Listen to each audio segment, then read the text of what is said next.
श्री गणेश महापुराण नवा अध्याय शिव पार्वती संवाद।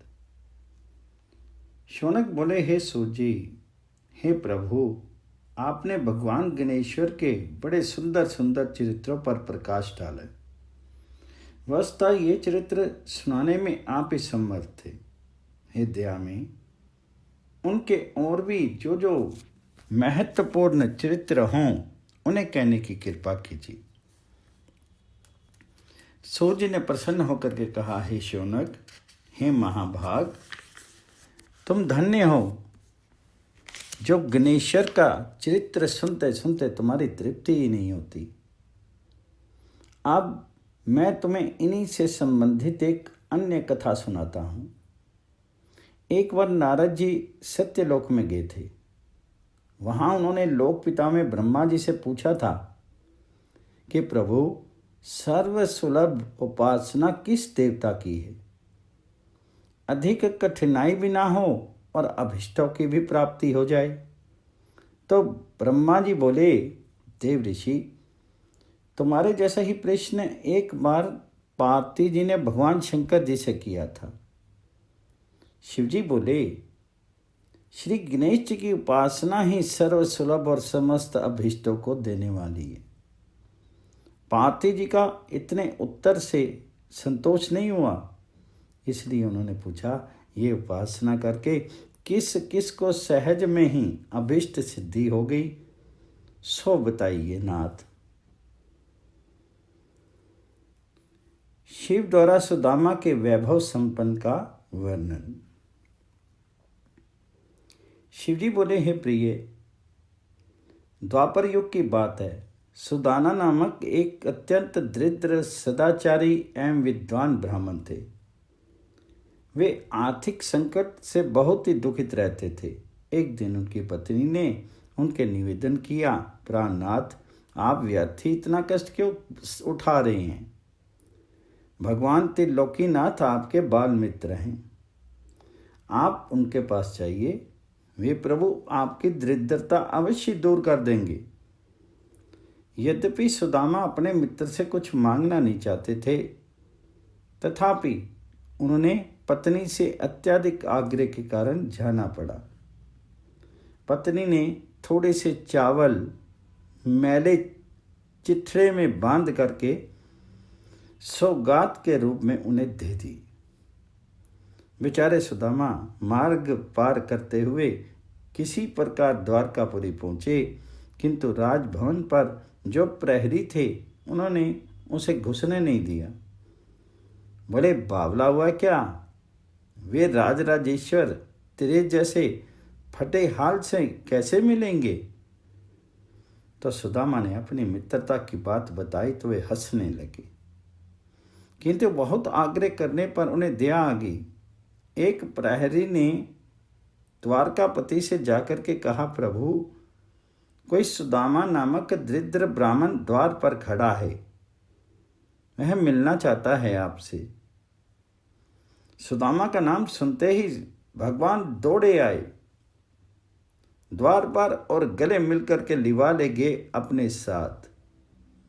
सभी प्रहरी अवाक देखते रह गए। राजभवन में सुदामा का बड़ा भव्य स्वागत हुआ। दोनों मित्र बड़े प्रेम से पुरानी बातें कर रहे थे।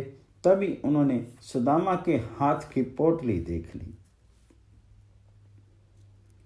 सुदामा उसे छिपाने लगे तो भगवान ने उसे झपट करके खोला और कुछ चावल खा करके बोले, ये तो बड़े स्वादिष्ट है।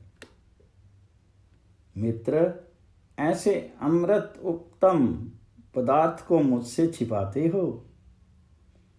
फिर कुशल प्रश्न हुआ। दोनों ओर से सुदामा ने सर्वकुशल बताते हुए अपनी दरिद्रता की बात कही, जिसे सुनकर के श्री कृष्ण बोले, मित्र, तुम गणेश्वर की पूजा कहीं करते हो क्या? यदि उन प्रभु को प्रसन्न कर लो तो सभी कामनाएं पूर्ण हो जाएं। तो सुदामा ने पूछा, ये गणेश्वर कौन है, इनकी पूजा का विधान क्या है? भगवान बोले, गणेश्वर उन पर ब्रह्म परमात्मा का ही नाम है जो अनादि अनंत सर्वेश्वर एवं परम पूजनीय हैं। ब्रह्मा, विष्णु और शिव भी उन्हीं के अनुशासन में रह करके सृष्टि के संग, पालन और लय करते हैं। वे ही प्रभु एकमात्र उपासनीय एवं सर्व काम दाता हैं। समस्त देवता, ऋषि, मुनि एवं विदग्ध ब्राह्मण उन्हीं गणेश जी की उपासना में सदैव लगे रहते हैं। तुम भी उन्हीं का पूजन और व्रत करो। सुदामा ने पूछा, गणेश जी का व्रत कब करना चाहिए? उनके ध्यान, पूजन, वृतांत को कैसे किया जाता है, ये भी कहिए। तो कृष्ण बोले, हे विप्रवर, हे सखे, तुम इनका व्रत किसी भी मास की चतुर्थी में कर सकते हो, अथवा वैशाखी पूर्णिमा, कार्तिकी पूर्णिमा का अन्य किसी पुण्य अवसर पर करो। यदि मंगल, शुक्र या रविवार के दिन करो तो भी शुभ है। प्रातःकाल स्नान आदि से निवृत्त होकर के व्रत का संकल्प लेना चाहिए। फिर तिल और आंवले के चूर्ण का उपटन लगा करके पुनः स्नान करें। एक स्नान पर दोष काल में और भी कर लें तो अति उत्तम। स्नान के पश्चात षष्ठी वाचन, पुण्य वाचन एवं नवग्रहों का पूजन करें। धरती को गोबर से लीप करके चौक पूरे और चौकी रख करके उस पर कलश स्थापन करें। फिर गणेश जी की धातु की मृत्तिका की मूर्ति स्थापित कर षोडशोपचार से पूजन करें। भोग में उत्तम घृत आदि के साथ निर्मित मोदक रखें। यदि ये संभव ना हो तो समस्त उपचार मानसिक भी हो सकते हैं। हे मित्र, भावना सर्वोपरि है, इसलिए पूजन में भक्ति भाव भी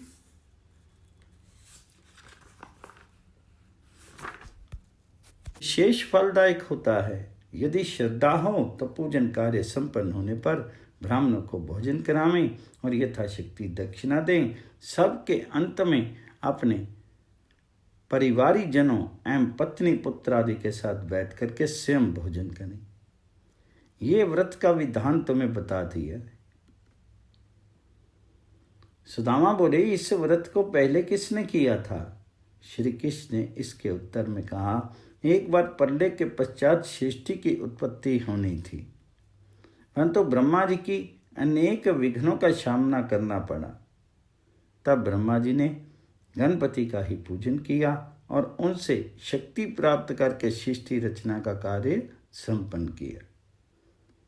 हे सखे, मुझे भी दुष्ट दलन करके धर्म संस्थापनार्थ अवतार लेने की शक्ति उन्हें गण अधीश्वर से प्राप्त हुई है।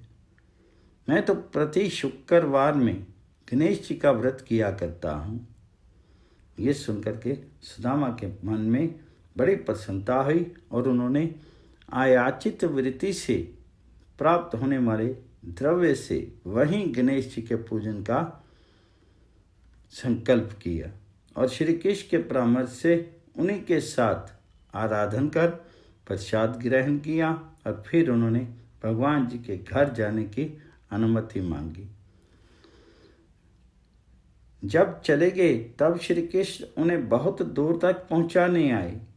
फिर सुदामा के आग्रह से अपने भवन को लौटे। उधर सुदामा जी अपने घर को शीघ्रता से चल पड़े। तभी मार्ग में उनकी मणि नामक एक धनवान व्यापारी से भेंट हुई।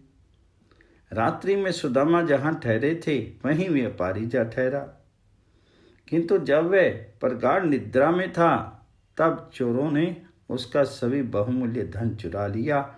जब उसकी आंख खुली तब उसने वह संकल्प किया कि यदि गया हुआ धन मिल जाए तो उसका आधा भाग ब्राह्मण को दान कर दूंगा।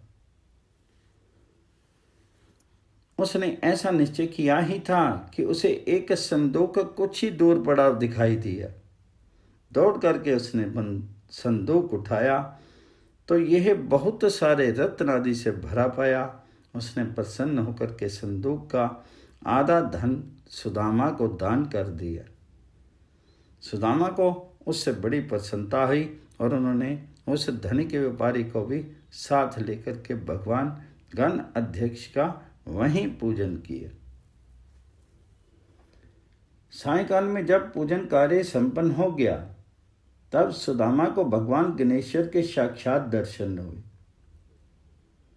सुदामा ने भक्ति भाव पूर्वक उनके चरण पकड़ लिए और स्तवन करने लगे।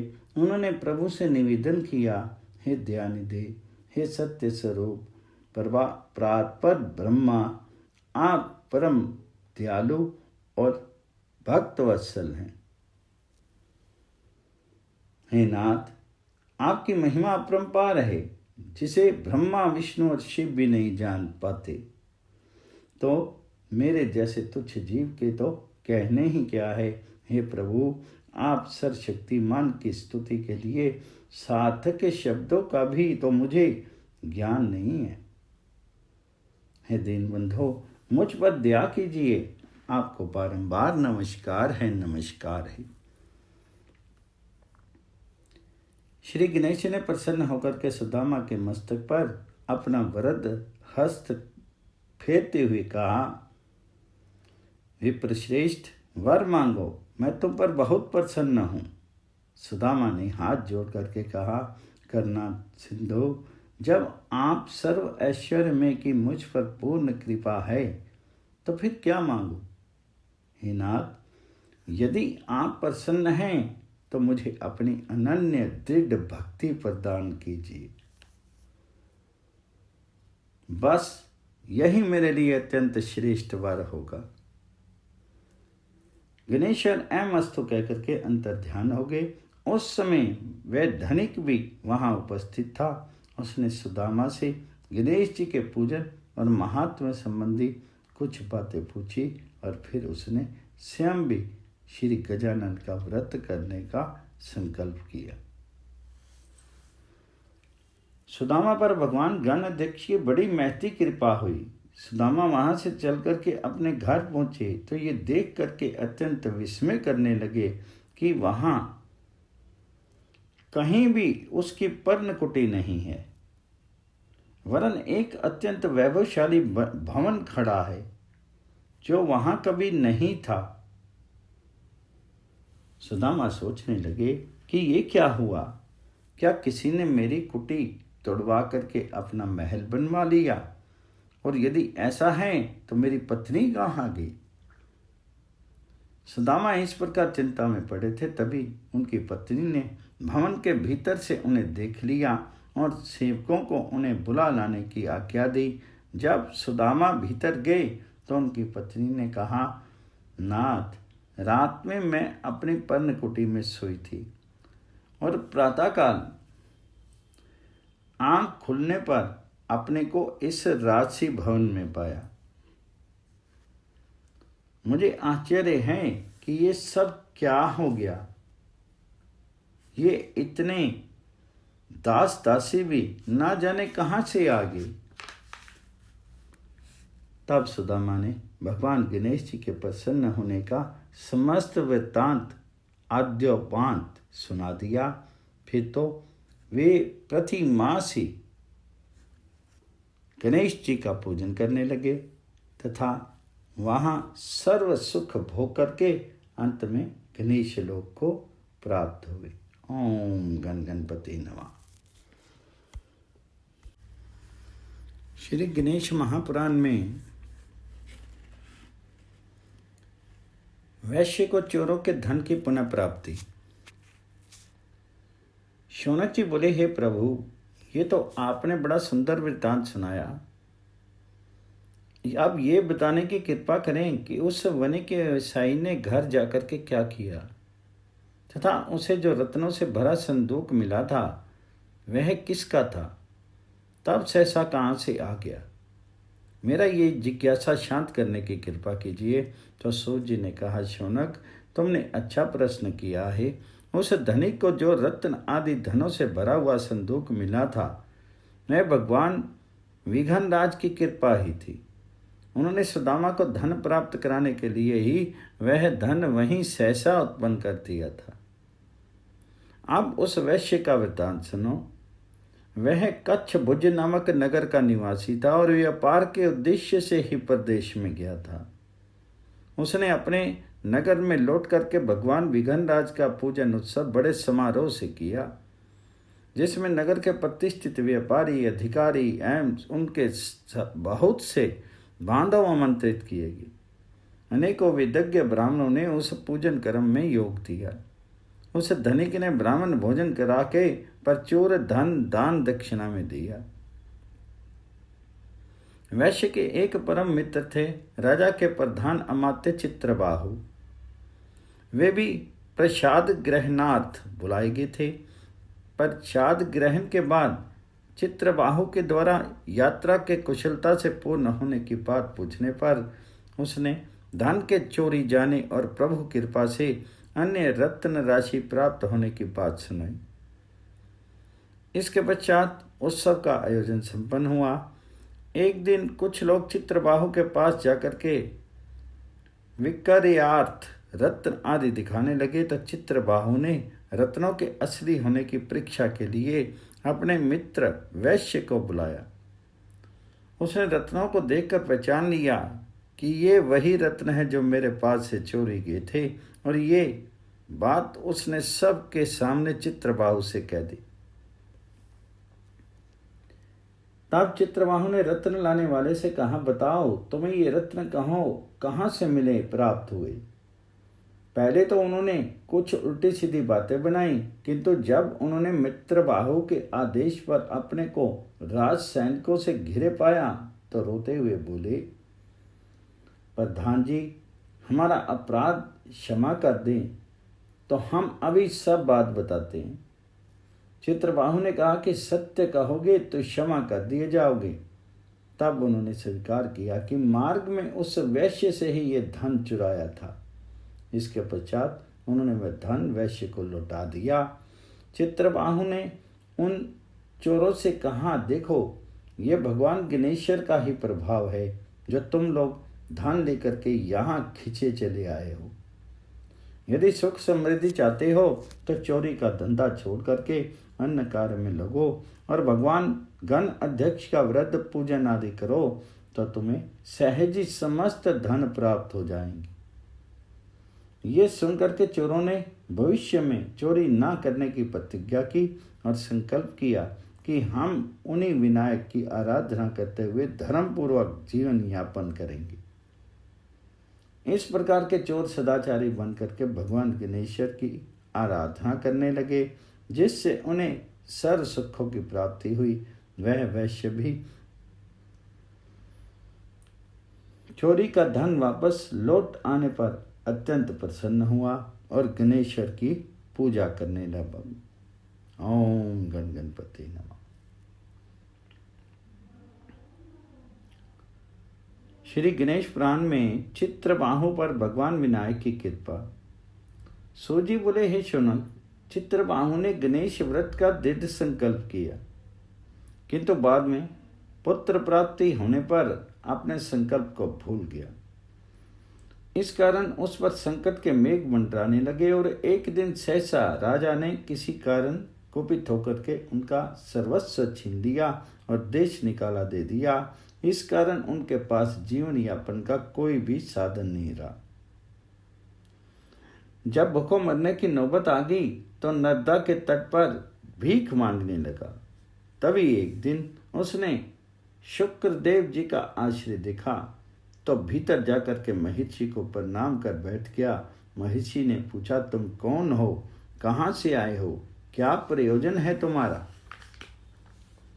ये सुनकर के चित्रबाहु ने अपना समस्त वृत्तांत निवेदन किया और अपने संकट से मुक्त होने का उपाय पूछा।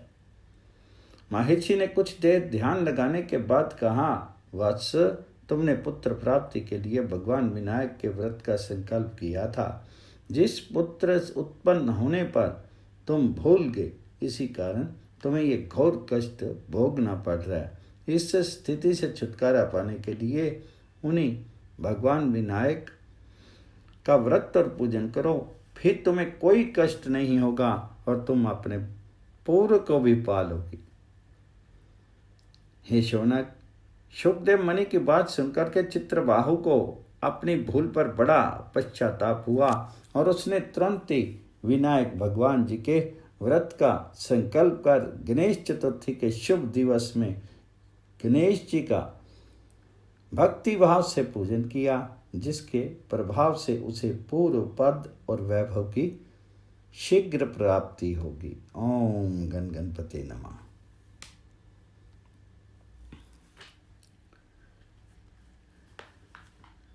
श्री गणेश महापुराण में 10वां अध्याय। पति परित्यक्ता रानी सुनीता का वृत्तांत। सोजी बोले, हे शौनक, एक दिन फागुन नदी के तट पर गणेश पूजन किया जा रहा था। पूजन करा रहे थे महाज्ञानी एवं विदज्ञ भार्गव पंडित जी। उसी समय उन्होंने देखा कि एक स्त्री वहां आकर के खड़ी हो गई है। देखने में वह किसी बड़े घर की है, किंतु मुख पर उदासी और चिंता के भाव थे तथा आंखें ऐसी हो रही थी जैसे रोकर चुकी हों। ऋषि को उसकी दीनता देख करके दया आ गई और वे बोले, महाभागे, तुम कौन हो और कहाँ से और क्यों आई हो? यदि कुछ अभीष्ट हो तो बताओ, भगवान विनायक उसे पूर्ण करने में समर्थ हैं। उस स्त्री से रोते हुए कहा, मुनिवर, मैं मालव देश के महाराज चंद्रसेन की पत्नी हूँ।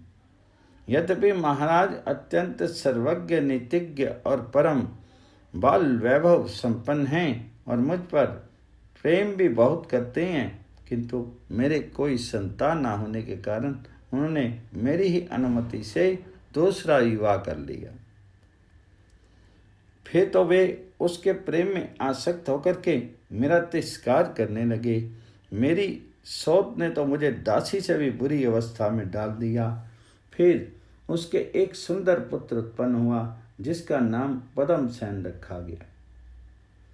उसके समस्त संस्कार विधिवत हुए और विद्यासन के पश्चात मध्य देश की राजकुमारी से उसका विवाह भी हो गया।